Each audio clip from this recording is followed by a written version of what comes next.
Hey guys, it's religion time. We're going to read our last two stories in our book, and it's so cool. Jesus does his very first miracle ever. We're going to read about that, and we're also going to read about how he blesses the children. And then we'll be finished with our book this week, but keep your book because we are going to use our books for an open book quiz that I'm going to give you next week. It will be part of your assignment next week. So hang on to this, and then you're going to end up turning this into me later at the end of school. Okay, so get ready. You're just going to need a pencil and your book this time. All right, see you in a minute. One day after Jesus had chosen his disciples, he went to a wedding at Cana in Galilee. Jesus, his mother, and his disciples were all invited. Wedding feasts often went on for days and days. During the big party, Jesus' mother found out that the wine was gone. Jesus' mother Mary was concerned and came to Jesus. She told him the news. But Jesus said to her, "My time has not come." So Mary went to talk to the servants. She told them to do whatever Jesus asked them to do. When the time was right, Jesus told the servants to fix 6 stone jars with water all the way to the top. The servants obeyed Jesus. Then he told the servants to take some to the master of the banquet. Again, the servants obeyed. But what they poured out was no longer water. It was wine. The master was the person that was in charge of the wedding feast. When he tried the wine, he was very surprised. It was the best wine of all. This was the first time Jesus showed his power and glory. When his disciples saw it, they believed that Jesus was the Son of God. After the feast was over, Jesus, his mother, his brothers, and his disciples went to Capernaum. Okay, what a great story. So cool because Jesus turned water into wine in front of everyone, and a lot of people believed. And it's just such a cool thing that happened, and it's just the first of many cool miracles to come. All right, the directions on page 14, it says, no matter what kind of problems we have, big or small, we can be sure that Jesus cares. He is willing to listen to us. Look at the pictures. There are 4 pictures down here. What prayer would you say? Put a sticker in the corner. In the last box, draw a picture of something that you need to pray about. Pray to Jesus silently, and then put a sticker in the box. Okay, so for the first picture, you can see she's in a wheelchair and she's crying, and it looks like they're not being nice to her. So think about how you can pray for her. Okay, when you've thought about it, go to your sticker page and pull out a prayer hand. Doesn't matter which one. And you can go back and put it right in the corner. Okay? And then, that little girl fell off the swing and she scraped her knee. Okay? And she's bleeding. Think about how we can pray for her healing. Okay? Once you've thought about that, I want you to go and grab another set of hands that we can pray for her.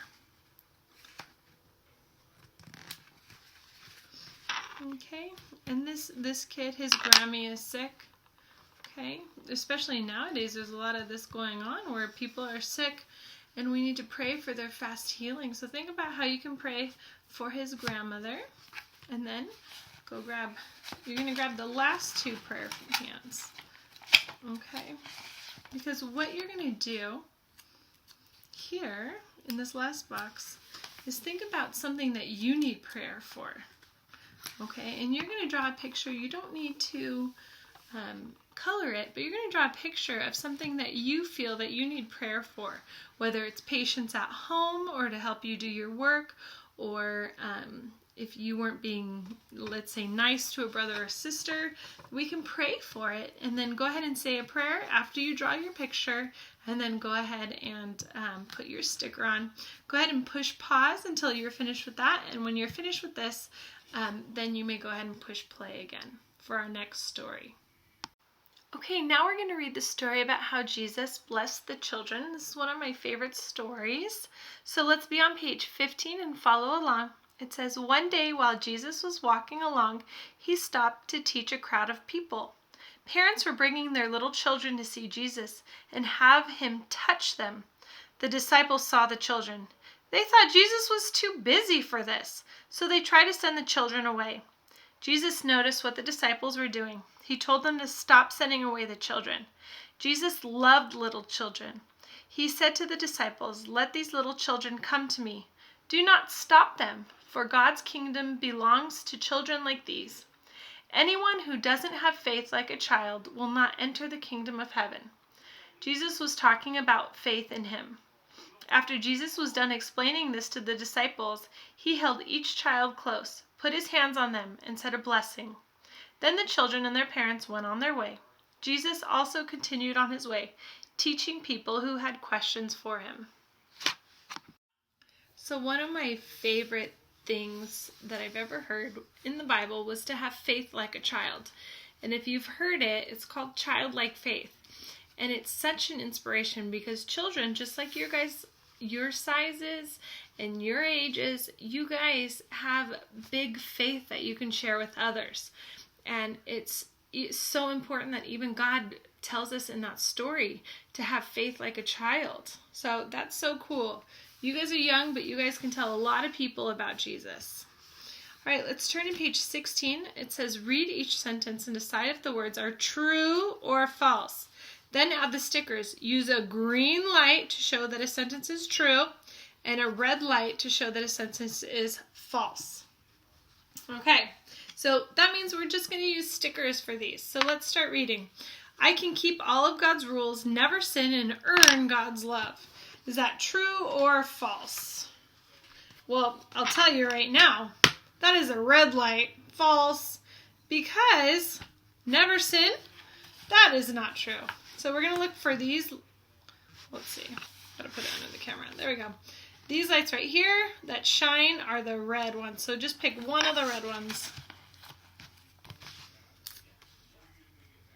Oh, no, I put it in the wrong spot. There you go. Next to the number 1. All right, number 2 says, I cannot keep God's rules. I do sin, and I cannot earn God's love. That is absolutely a true statement because it's hard for us to keep God's rules. We can try. We do sin, and we cannot earn God's love, okay? We don't earn it. What we do is we pray for it, and we ask for forgiveness and repentance. So that is a green light. Whoop. All right, number 3, it says, Jesus wants all people of all ages to be saved through faith in him. Green light, that is absolutely the truth. Oh, let's see if I can get this out. It's kind of a pain. Oops, and I made little marks all over. All right, number 4. Jesus wants to save only adults who can read the Bible. Well, that is not true. We just read a whole story that talks about children and how the kingdom of heaven belongs to them. So we need a red light.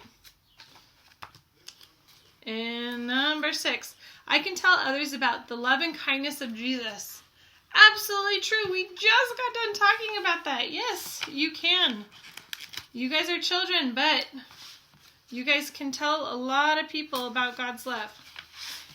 And number 6, I can go to Jesus in prayer and hear God's word of grace and forgiveness. Absolutely. Any time of the day, anytime, any place you are, you can go to Jesus in prayer. Okay. All right, flip your paper over. And here's the end of the book. And there's some prayers if you'd like to do in the morning, the evening. And it says, the Bible is for, and we're going to write the word everyone on that line. The Bible contains good news for everyone.